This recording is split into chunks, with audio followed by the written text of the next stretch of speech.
देखिए एक चीज मैं आपको बता दूं कि इस देश के अंदर हर एक व्यक्ति की सोच अंधभक्तों वाली नहीं होती। ईरान वो मुल्क, वो कंट्री रही है जिसने सदैव भारत का साथ दिया है और आज भी भारत के लोगों के लिए जिस तरीके से ईरान ने जहाजों को निकलने की परमिशन दी है, तो सिर्फ भारत के लोगों के लिए जो मानवता और इंसानियत को शर्मसार करती है। और एक वक्त ऐसा आएगा कि जब वो ये सोचने को मजबूर हो जाएगा, अमेरिका और इजराइल, कि हमने अगर आखिर ईरान से जंग की तो क्यों की, और उनके पास पछताने का मौका भी नहीं। छोटे और मासूम बच्चों को बेरहमी के साथ मारा जा रहा था, उन्हें तोप से उड़ाया जा रहा था। उस वक्त पर दुनिया की सारी कंट्री खामोश थी।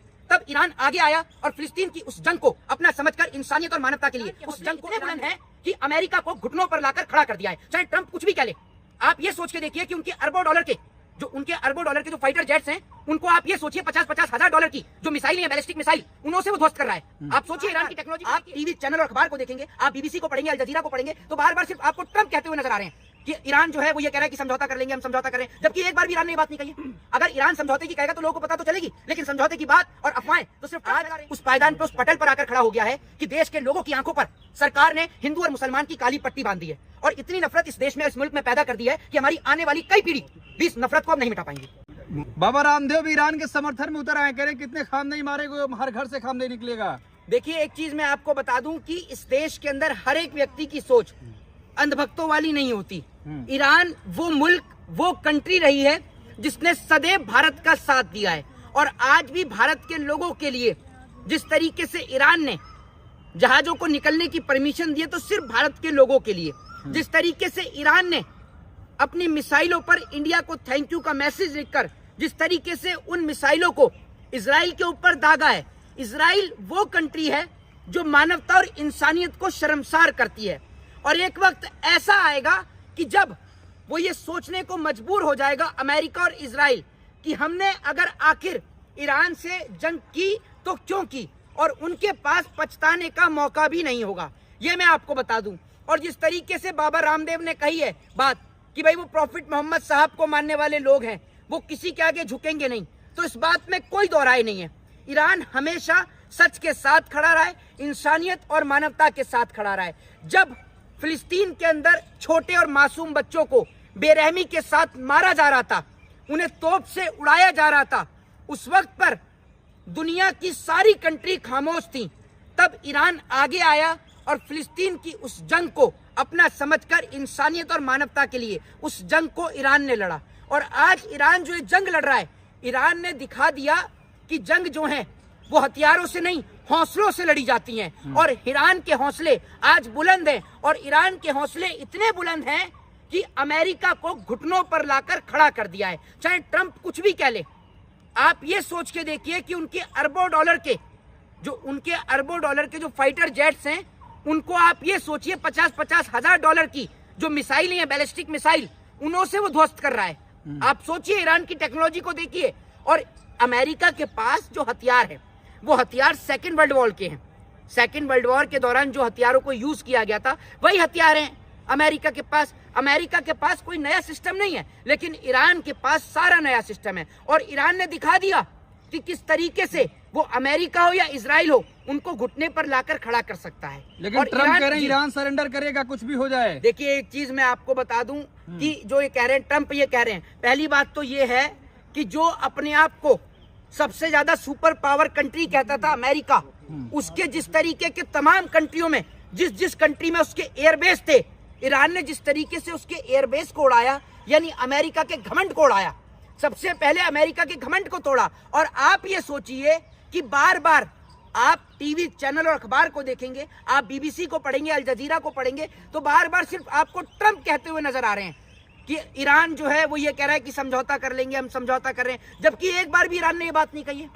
अगर ईरान समझौते की कहेगा तो लोगों को पता तो चलेगी, लेकिन समझौते की बात और अफवाहें तो सिर्फ ट्रंप फैला रहे हैं और कोई नहीं फैला रहा। और बात रही हमारी, तो एज अ भारतीय नागरिक होने के नाते जब ईरान ने हमारे को ईरान की जरूरत पड़ी, ईरान हमारे साथ खड़ा रहा।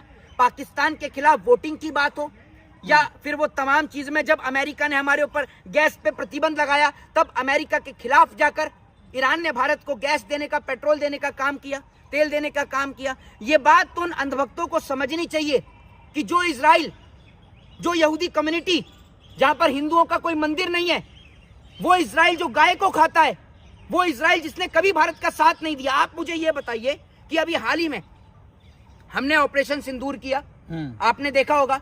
ऑपरेशन सिंदूर के दौरान क्या हमारा साथ दिया इजराइल ने? बताइए आप मुझे। हमारा तो कहीं साथ नहीं दिया। लेकिन जब आप ईरान के बारे में उठाकर देखेंगे तो ईरान, जिसको आप कहते हैं कि इस्लामिक कंट्री, वो इस्लामिक कंट्री नहीं, वो इंसानियत की कंट्री है। तभी उसने पाकिस्तान के खिलाफ जाकर भारत के समर्थन में वोट देने का काम किया था। आपको वक्त याद होगा। लेकिन तो ईरान तो भारत के साथ हमेशा खड़ा रहा है। प्रधानमंत्री कह रहे फादरलैंड है इजराइल, फादरलैंड, मदरलैंड की बात हो रही है। देखिए, एक चीज मैं आपको बता दूं, भाजपा और भाजपा के अंधभक्त किसी को भी कहीं भी, और अंधभक्तों के पिताजी बनाकर आए वो। हमारे लिए बात नहीं, अंधभक्तों की बात हुई है सिर्फ।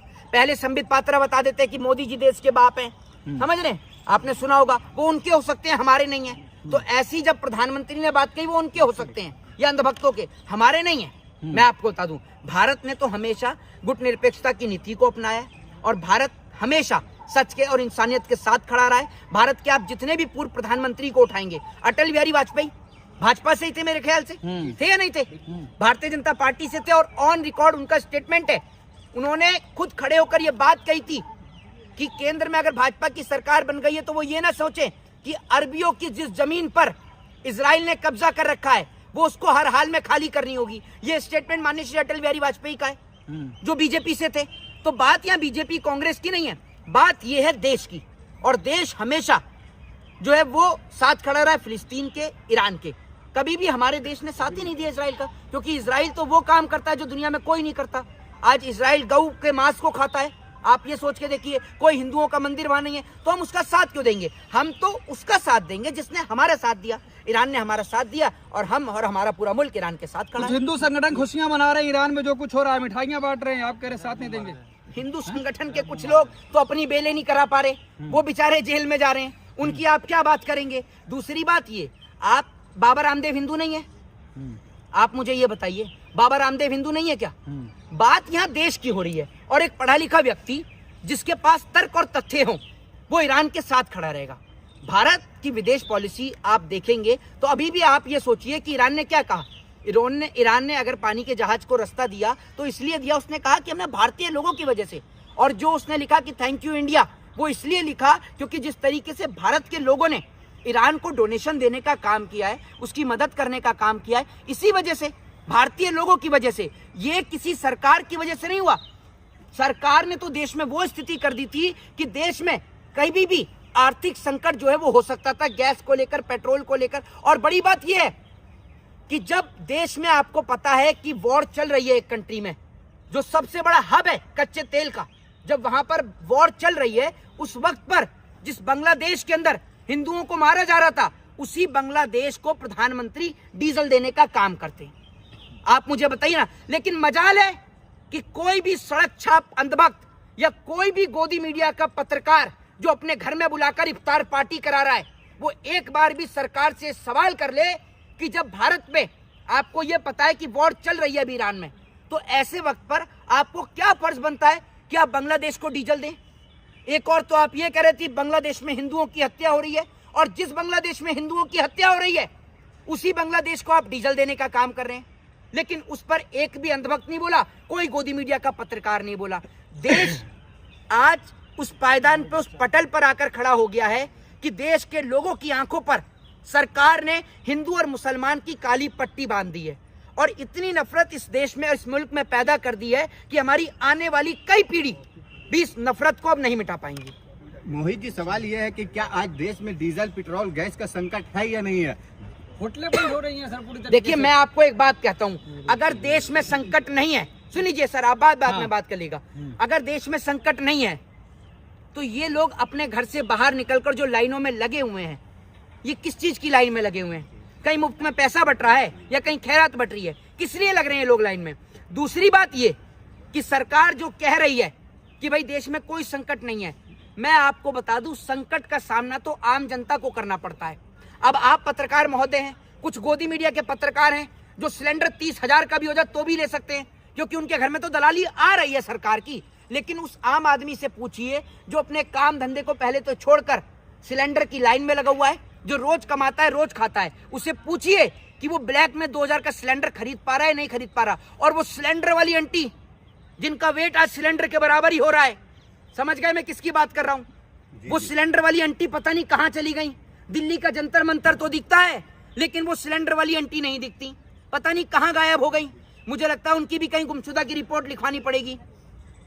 पहले वो क्योंकि सास भी कभी बहू थी, अब लापता हो गई, पता नहीं कहाँ चली गई वो स्मृति ईरानी, जो सिलेंडर लेकर यहाँ धरना किया करती थी। बड़ी बात यह है कि पहले 1 रुपए 2 रुपए बढ़ते थे, आज एक बारी में 4 रुपए 5 रुपए बढ़ जाते हैं। कोई धरना, कोई प्रदर्शन, कोई प्रोटेस्ट नहीं होता, क्योंकि लोगों की आंख पर सिर्फ धर्म की पट्टी बंधी है। जय हिंद, जय संविधान।